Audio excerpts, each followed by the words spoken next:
This Friday inside the best of the best. High school science students from across the state will compete in the Massachusetts State Science and Engineering Fair at MIT's Johnson Athletic Center. $500,000 in cash prizes and scholarship will be awarded to the top projects, as well as a shot at getting their design patented this morning. We have a couple of projects to share with you, along with the amazing students who designed them. Lorene Luini and Reshma Patel, graduating seniors from Stoughton High School. Hi, ladies. How you doing? Good. Your project's right up my alley because it's about global warming. Can you give us an idea of what you were doing? So it's about global warming and white roofs, and the sun gives off all types of light, and the atmosphere does a great job of keeping out most of it but the visible light, and when the visible light hits a white roof, most of it gets reflected back out again. But when it hits a black roof, it becomes infrared, which then becomes heat.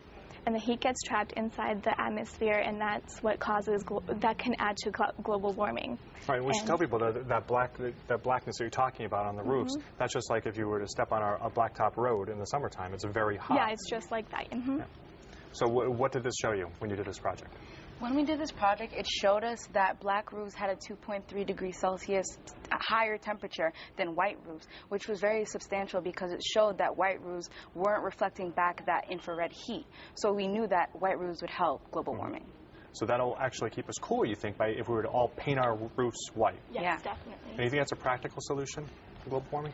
It's a practical solution in warmer countries, warmer parts of the United States, but in northern areas, they're trying to come up with things that could help us so that it could be black in the winter so that we could conserve heat inside of our houses, and white in the summer so that we could be reflecting back visible light and not hurting the planet. Excellent. Really neat project. I like it. I love the weather projects. Of course, Ricky's over here on this side of me. Ricky Housley, nice to see you. Thanks for coming in today. Your project is a little more medical, so we say. It's called the Emergency Convulsive Seizure Detection and Notification System. A lot of big words. What to do?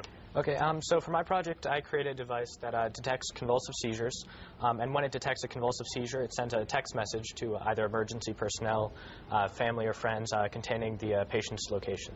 Tell us a little bit how it works. Okay, so it's based on acceleration. So it detects how fast or how a person's moving, and I wrote this custom algorithm that would differentiate between normal movement and convulsive seizure movement. Interesting. Now, this is going to send a text message to you, to a phone, to any kind of device that you have. Is there an app that goes along with that? No, it's just a standard text message that says the name of the person's having a seizure at this location and has the GPS coordinates. Now, we talked earlier, so I know that you yourself don't have epilepsy, but there were some reasons why you were pursuing such a solution. Can you tell us about that? Actually, in 2002, when I was 7 years old, a family friend had a convulsive seizure, and it was pretty bad. He actually ended up breaking his back in several places. Also, my dog has epilepsy, and one day my train was delayed for quite some time because a woman on my train had a seizure. Will it work for your dog, you think? I don't know. I haven't tested it.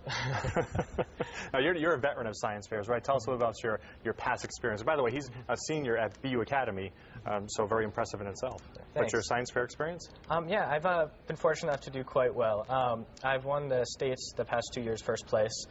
Freshman year, I came in second, and in middle school, I won grand prize all 3 years. Wow, Ricky, you might be on your way again this year. Thanks a lot for coming in. Thank you very much. Gene, some impressive students, don't you think, with what they're doing? Absolutely. It's an understatement, Kevin. Thank you.